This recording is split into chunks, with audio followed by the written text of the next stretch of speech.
Assalamualaikum warahmatullahi wabarakatuh. Hai, selamat datang di channel Nawawi Kembut. Orangnya kalem dan lembut.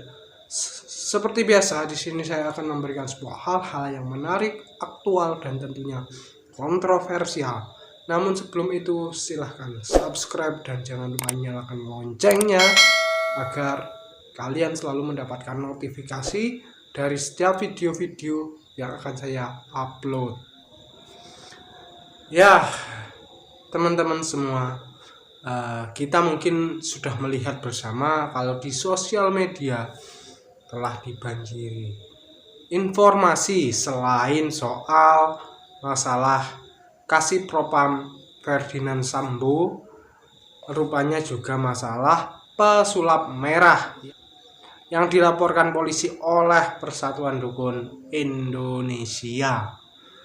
Ini cukup menarik. Awalnya saya juga tidak begitu tertarik untuk membahasnya, tetapi akhir-akhir ini kok semakin membanjiri media sosial sehingga saya mencoba untuk menyelidiki perkembangan kasus tersebut, sejauh mana khususnya masalah pesulap merah yang dikabarkan akan dipolisikan oleh perkumpulan dukun Indonesia.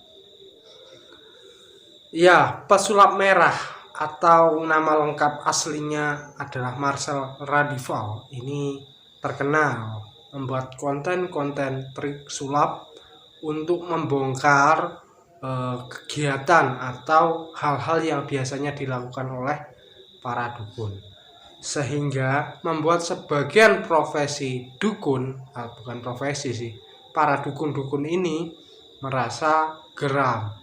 Bahkan paling viral kemarin ketika pesulap merah berseteru dengan Gusdin Samsudin, dengan bahkan sampai datang di padepokan Zat Sejati yang ada di Kabupaten Blitar, yang pada akhirnya kedatangannya disambut kurang baik oleh lingkungan di padepokan itu, hingga akhirnya memutuskan pulang. Namun tidak lama kemudian padepokan Zat Sejati ini ditutup oleh pemerintah Kabupaten Blitar.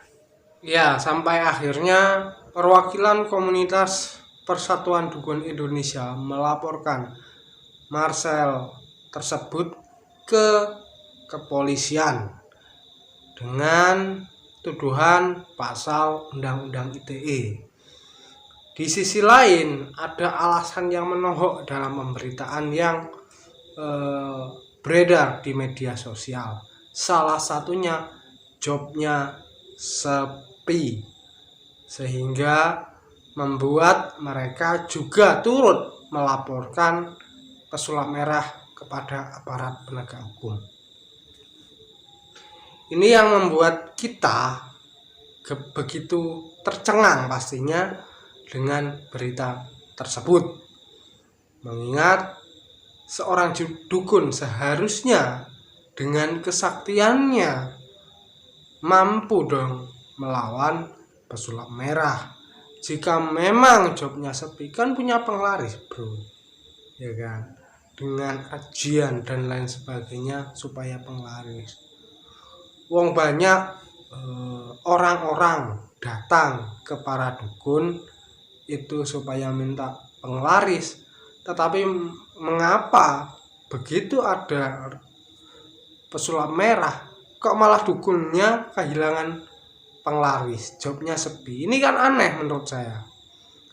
Dan yang kedua, jika memang dukun itu memang benar-benar sakti, seharusnya tidak perlu melakukan pelaporan pesulap merah kepada aparat penegak hukum. Kan mereka juga punya ilmu santet yang mana menyakiti tanpa harus menyentuh.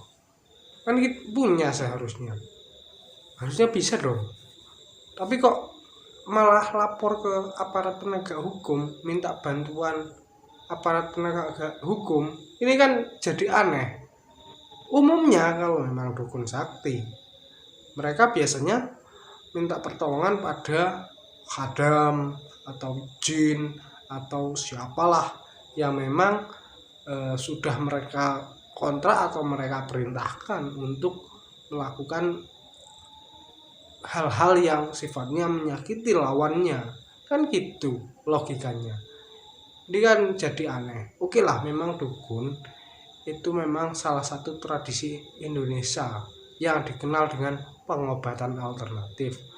Tetapi dalam metafisika itu ya bukan berarti jika memang ingin bersaing sehat nggak perlulah main dukun itu, dibuktikan langsung secara baik-baik. Wong kalau kita lihat kontennya, pesulap merah itu hanya ingin memberikan edukasi dan pembuktian kepada para dukun-dukun yang pesulap merah sebutkan, itu supaya membuktikan kalau memang sakti ya monggo buktikan, tanpa trik, tanpa apa, coba di luar kemampuan manusia pada umumnya. Dan keinginannya seperti itu, supaya masyarakat tidak dirugikan atas kehadiran dukun yang dianggap sakti dengan iming-iming ataupun untuk mendapatkan keuntungan pribadi dari korban yang mereka tuju pada akhirnya, atau pelanggan-pelanggan yang sudah mereka peroleh. Jadi itu saja yang dapat saya sampaikan. Pesan saya kepada teman-teman, tetap gunakan akal sehat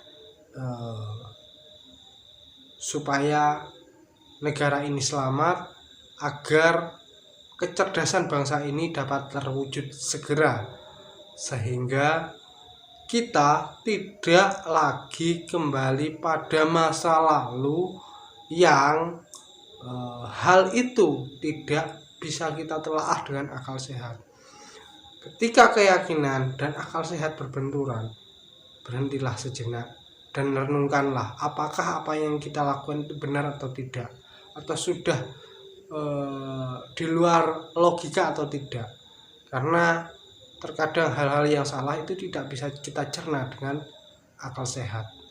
Itu saja yang dapat saya sampaikan, kurang lebihnya mohon maaf.